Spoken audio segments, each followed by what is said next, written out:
ভিডিও দেখলাম, কবরে লাশ রাখার পরে ভিতর থেকে লাশের যে আওয়াজ আসতেছে, একজন আলেম এভাবে নিচে কবরে গিয়ে তাকে দোয়া পড়ে পড়ে চেষ্টা করতেছে একটু শান্ত করার।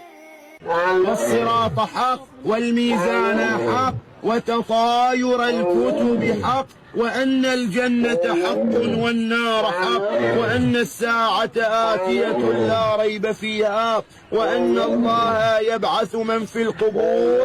أفهمت يا عبد الله؟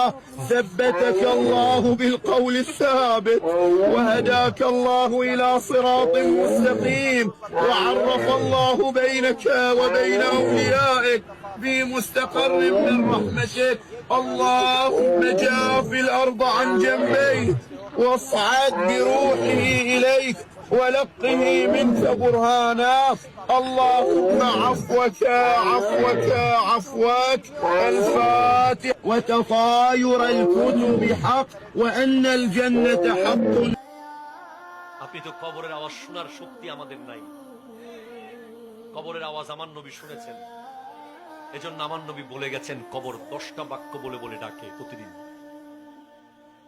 আমার যে যুবক ভাইয়েরা আজকে এনজয় করছেন, আজকে দুনিয়াটাকে জান্নাত মনে করতেছেন, কথায় কথায় প্রতিশোধ নিচ্ছেন, কথায় কথায় গলা ধাক্কা দিচ্ছেন, কথায় কথায় হুমকি দিচ্ছেন, আপনাকে কবর প্রতিদিন ডাক দিয়ে বলছে